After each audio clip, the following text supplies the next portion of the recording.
Hello and everyone, and welcome to episode 3 of Lost in Time. In this episode, we go to a very unique location as we're walking down this very overgrown concrete sidewalk to this old school in the middle of the Mississippi Delta called Old Bayou. And the front of the building, as you can tell, has a very old 1940s type architecture to it. It was a little late following the WPA programs, and there was some leftover concrete, and supposedly that's what they used to build this actual school.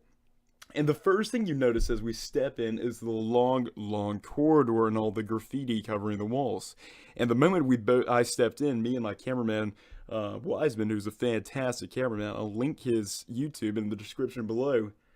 Something about this building just didn't quite seem right. It just had a little off feeling to it. I don't know if it was really the graffiti, if it was the dark corridor, or the fact that there were wild dogs out there earlier, as I stated in the first episode of Lost in Time when I said I wanted to get record at this place, but we could not. But there was something else to it. There was just something that seemed off about the location.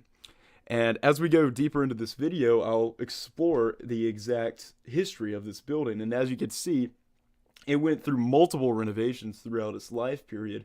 And originally it was a private school that was built for specifically just as a private sector Christian school, and then it transformed in the 1960s and 70s into a completely separate school for solely white children to attend to continue segregation in the Mississippi Delta region.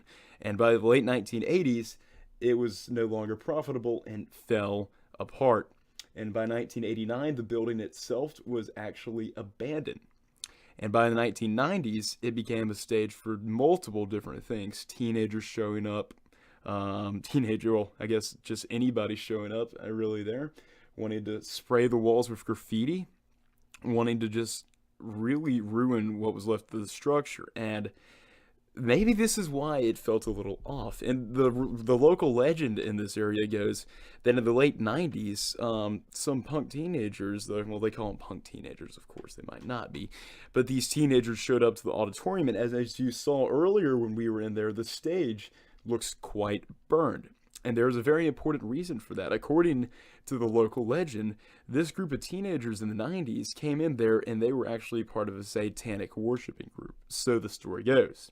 And of course, take your 2 cents with this, but they supposedly went in there and were trying to perform some sort of ritual and ended up burning down part of the auditorium, and the fire department actually had to come out and put it out.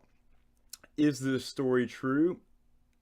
We don't really know, honestly. There's no record of the fire department actually going there to put out the fire. There's no record of a group in this area that was worshiping Satan or anything, but it is still something that just kind of made you feel a little off when you're in there and exploring it, especially when we headed towards the bathrooms. As you can see here, there was very little light in this area, and it was a lot more creepy than the rest of the building. In fact, I'm kind of getting slight chills thinking about it. It was not a fun experience to go to that area.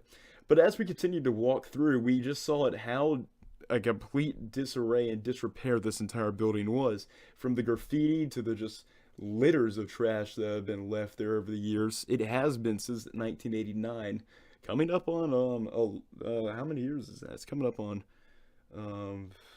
89 is when it was abandoned. So it's been in disarray for years. And as we're walking to the very back here, this is actually where the school children boarded the buses and whatnot, and they'd bus children in from the Mississippi River and whatnot, and it would sometimes take up to 30 to 45 minutes to even get to school. So how times have changed for most schools around the nation. And at the very end of the video here, the cameraman, Wiseman, he kind of hears some buzzing. We didn't really know what it was. And we walked to the very back right corner, and we looked at the wall, and it was completely covered in mosquitoes. And of course, as we're leaving, we get a look at the iconic G35. It's going to have a lot of updates coming here soon. So anyway, ladies and gentlemen, I hope you did enjoy watching episode 3 of Lost in Time as we look at the school one more time as we fade away. And thankfully, I will not have to revisit this location. Thank you.